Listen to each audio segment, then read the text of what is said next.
తిండిబోతు దయ్యం 83వ భాగం. కొత్త ప్రపంచంలో కైరా అదృశ్యం కాగానే మన కైరా వాళ్లకు ఏం చెయ్యాలో అర్థం కాక అక్కడే ఆలోచనలో ఉన్నారు. కైరా మాయా ఉంగరం సహాయంతో మాయారితో మాట్లాడాలని అనుకుంటుంది. ఇంతలో ఒక పెద్ద వేప చెట్టు మీద 2 పక్షులు కూర్చొని కిచ్కిచ్మంటూ అరుస్తూ ఉన్నాయి. గట్టిగా అరవకు చిట్టి, మనం వచ్చిన పనిని త్వరగా ముగించాలి, లేదంటే వాళ్ళు ఎటైనా వెళ్ళిపోతారు. ఎవరు అరుస్తున్నారు? నువ్వే కదా అరుస్తున్నావు. నీ నోరు ఊరికే తెరవకు, కంపు కొడుతుంది మిట్టి. ఎంత మాటన్నావు చిట్టి, తాత మనల్ని ఇలా పక్షుల్లా మార్చాడు కాబట్టే కదా ఆకలేసి ఏం తినాలో తెలియక దారిలో దొరికిన పిచ్చి పళ్ళన్నీ తిన్నాను. ఈ కంపు పోవాలంటే పళ్ళు తోముకోవడానికి కనీసం చేతులు కూడా లేవు. అదిగో పురుగు.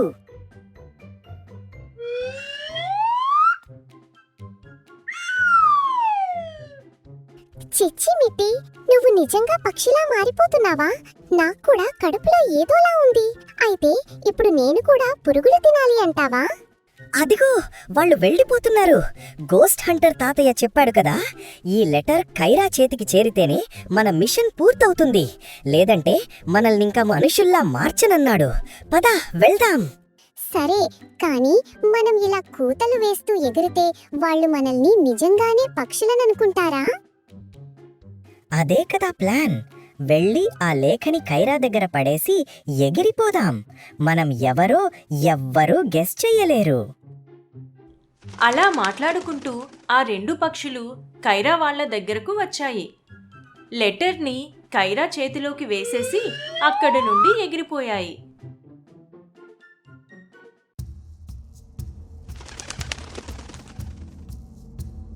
కైరా ఆ ఉత్తరాన్ని తెరచి చదువుతుంది.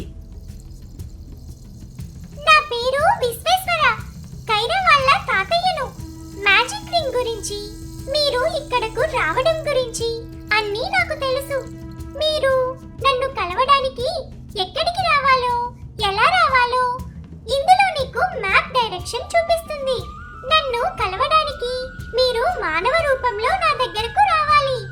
ఎందుకంటే పోర్టల్ ఓపెన్ అవ్వడం వల్ల ఇప్పటికే రాకాకి అనుమానం మొదలైంది. లేఖలో ఒక రూట్ మ్యాప్ ఉంది, అక్కడికి మీరు బస్సులో రావాలి. అయ్యయ్యో, మనం మనుషుల్లాగా మారాలా? బస్సులో ప్రయాణం అంటే కడుపులో తిప్పుతుందేమో. కడుపులో దొరికినవన్నీ తోస్తే మరి తిప్పదా? పోనీ అయితే నువ్వు రావద్దు. ఎక్కడే అదిగో ఆ వేప చెట్టును పట్టుకొని వేలాడు. నోరు ముయ్యిరా బక్క సచ్చినోడా. అమ్మ అంటే బొత్తిగా విలువలేదు. వేప చెట్టు పట్టుకుంటే ఏం దొరుకుతాయి? అమ్మ గురించి కొంచెం కూడా ఆలోచన లేదు నీకు. ఓహో, ఆ చెట్టు నచ్చలేదా? అదా నీ బాధ? అబ్బబ్బా, ఏ ఆపండి మీ గోల. కైరా ప్రమాదంలో ఉంది, మనం తొందరగా వెళ్దాం. కైరా చేతికి ఉన్న బంగారు ఉంగరం యొక్క మంత్రశక్తితో కైరా, హీరా, కమల్, సైరాబామ్మ, అస్థిపంజరం మామయ్య అందరూ మానవ రూపాల్లోకి మారిపోయారు. మ్యాప్లో ఉన్నట్టుగా వాళ్ళు ఒక బస్లో ఎక్కారు. బస్సు ఖాళీగా లేదు, సీట్లన్నీ ఫుల్ అయిపోయాయి. ఆఖరిలో 2 లేడీస్ మధ్యన ఒకే ఒక్క సీట్ ఖాళీగా ఉంది. నేనే ఆ సీట్లో కూర్చుంటా. ఒరేయ్, నేను పెద్దదాన్ని కదరా, నేను కూర్చుంటారా? ఎగిరి ఎగిరి కాళ్ళు చేతులు పీకుతున్నాయిరా. నేను కాసేపు కూర్చుంటారా? ఏమే, ఇక్కడ 2 లేడీస్ ఉన్నారు. అయ్యో, ఇంకా నా కొడుక్కి పెళ్లి కాలేదు. ఏదో ఒక విధంగా వీడికి సెట్ చేద్దాం అనే ఆలోచనే లేదు. నువ్వు అసలు నా మమ్మీవేనా? మమ్మీని కాబట్టే చెప్తున్నాన్రా, కూర్చోవద్దు. వద్దురా, నువ్వే తర్వాత బాధపడతావు, చెప్తున్నా. సైరాబామ్మ ఎంత చెప్పినా వినకుండా అస్థిపంజరం మామయ్య వాళ్ల మధ్యలోకి వెళ్ళి కూర్చుంటాడు. ఇంతలో బస్సు ఎడమ వైపుకు టర్న్ అవుతుంది. అందరూ ఒకరిపై ఒకరు పడుతూ ఎడమ వైపుకు ఒరుగుతారు.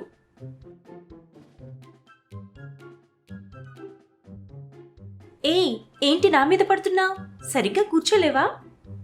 నీ మీద పడటానికి నువ్వేమైనా పెద్ద అప్సరసమనుకున్నావా? బస్సు తిరగడం కూడా తెలియట్లేదా? ఏంటే వాగుతున్నావు? ఎవరైనా హ్యాండ్సమ్ కుర్రాళ్ళు కనిపిస్తే చాలు రెచ్చిపోతారు నీలాంటి వాళ్ళు. ఎక్స్క్యూజ్ మీ మేడం, ఒక చిన్న క్లారిఫికేషన్. మీరు హ్యాండ్సమ్ అన్నది నన్నేనా? ఏంటే వీణ్ణి చూసుకుని కలరింగ్ ఇస్తున్నావు? వీడు హ్యాండ్సమ్మా, నలిగిపోయిన నట్టులా ఉన్నాడు. నట్టా? మేడం, మీరు కాస్త మర్యాదగా మాట్లాడండి. ఎందుకు ఆవిడ ఫీలింగ్స్ని హర్ట్ చేస్తారు? ఏంటే వాగుతున్నావు? నువ్వు పక్కకు తప్పుకోరా, దాని పని చెప్తా.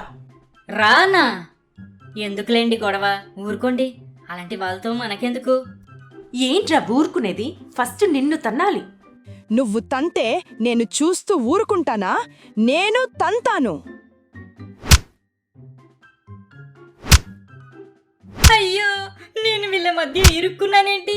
నన్ను చంపేస్తున్నారే, కాపాడమమ్మా తల్లి. హీ, తిక్క కుదిరింది బక్క సన్నాసికి. ఏ ప్రపంచమైనా ఎన్ని విశ్వాలు దాటినా లేడీస్ లేడీసే.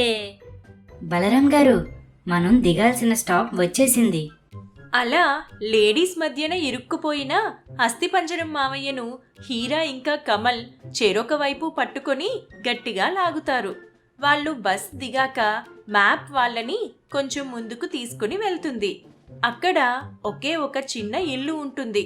బయట నుండి చూస్తే ఆ ఇల్లు సాధారణంగా ఉన్నా వాళ్ళకి ఒక వింతైన వాతావరణం కనిపించింది.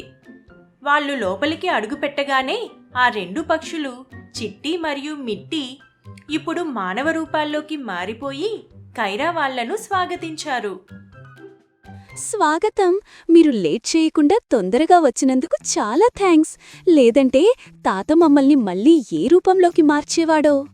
ఇక మీదట మనమంతా ఒకే టీం. మీరంతా ఇక మీ రూపాల్లోకి మారిపోవచ్చు. గోడలన్నీ మంత్రాల గ్రంథాలతో, టేబుల్ మీద వింత వింత ఆయుధాలతో, షెల్ఫ్ల మీద మాయాద్రవాల బాటిల్స్తో, బంధించబడిన ఆత్మలతో చిన్న చిన్న బాక్సులు, స్ఫటిక గోళాలతో ఆ చోటు కైరా వాళ్లకు చాలా ఆశ్చర్యాన్ని కలిగించింది. అందరూ నోరు తెరచి అక్కడ ఉన్నవాటిని చూస్తూ మైమరిచిపోతారు. మధ్యలో పెద్ద కుర్చీలో కూర్చున్న గోస్ట్ హంటర్ తాతయ్యని వాళ్ళు పట్టించుకోలేదు. అయ్యో, నోరు అంత వైడ్గా తెరిస్తే ఏదైనా గోస్ట్ లోపలికి జారిపోతుందేమో, జాగ్రత్త. తాత, నిన్ను చూస్తేనే గోస్టులన్నీ పారిపోయేలా ఉన్నాయి. హీరోలా ఉన్నావు. ఇక్కడున్న వెపన్స్ అన్నీ నువ్వే చేశావా? నా పేరు వీరేశ్వర్. ఒకప్పుడు అందరిలాగా సాధారణ వ్యక్తినే. ప్రాచీన కాలంలో మా పూర్వీకులు దుష్టశక్తులను ఎదుర్కొనేందుకు, భూత ప్రేతల నుండి ప్రజలను రక్షించేందుకు అణువుగా ఉండే ఆయుధ శక్తిని, మంత్రశక్తిని రూపొందించారు. వాళ్లు సంపాదించిన జ్ఞానాన్ని పుస్తకాల్లో భద్రపరిచారు. నేను యువకుడుగా ఉన్నప్పుడు మా ఊరి ప్రజలను 2 మొండి దెయ్యాలు చాలా ఇబ్బందులు పెట్టాయి. అప్పుడు నేను ఆ గ్రంథాల్లో రాసిన విధంగా మాయా ద్రవ్యాలను, అదే మ్యాజిక్ పోషన్స్ తయారు చేసి వాటితో పోరాడి తరిమాను. అప్పటి నుండి ఇలా గోస్ట్ హంటర్గా మారాను. ఇలా నా కుటుంబానికి దూరంగా ఉంటూ రహస్యంగానే పనిచేస్తున్నా. కైరాకి ప్రమాదముందని నాకు ముందే తెలిసింది. నా గురించి మీకు ఎలా తెలిసింది? కైరా, నీ రింగు వలన నువ్వు ఈ లోకంలో ఉన్న కైరాతో కనెక్ట్ అయ్యావు. పోర్టల్ ఓపెన్ అవడం, మీరు ఇక్కడికి రావడం అన్నీ నేను గమనిస్తున్నాను. మీ ఇద్దరి భవిష్యత్తు చెరోకరిపైన ఆధారపడింది. ఒక్కరు ఓడిపోతే ఇంకొకరు బలహీనపడతారు.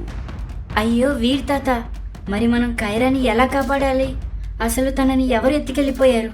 కారణం ఏంటి? రాఖా గురించి మీరు తెలుసుకోవాలి. వాడు మాయాలోకంలో అత్యంత శక్తివంతమైనవాడు.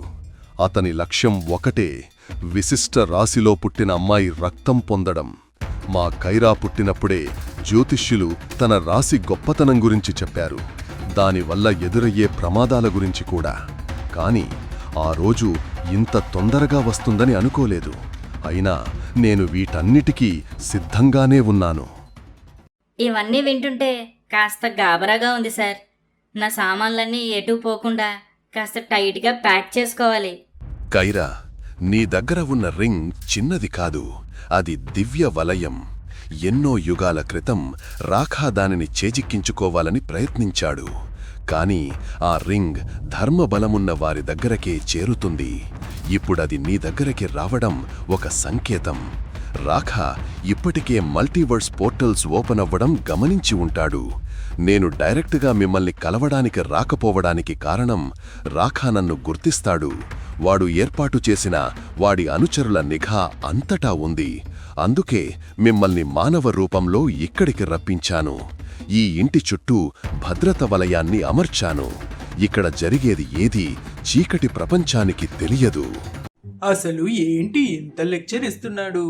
ఇంటికి పిలిచి ఇంతసేపు అయింది. ఇక్కడ ఇన్ని కూల్ డ్రింక్ బాటిల్స్ ఉన్నాయి కదా, ఏది తాగడానికి ఇవ్వడే? అంటూ సైరాబామ్మ పక్కకు వెళ్ళి అక్కడ ఉన్న ఒక మాయా ద్రవాన్ని ఎత్తి 2 గుటకలు వేస్తుంది. అయ్యో, అది మాయా బుడగ ద్రవం. అది తాగితే అని చెప్పేలోపే సైరాబామ్మ గాలి కొట్టిన బంతిలా పెద్దగా మారుతుంది.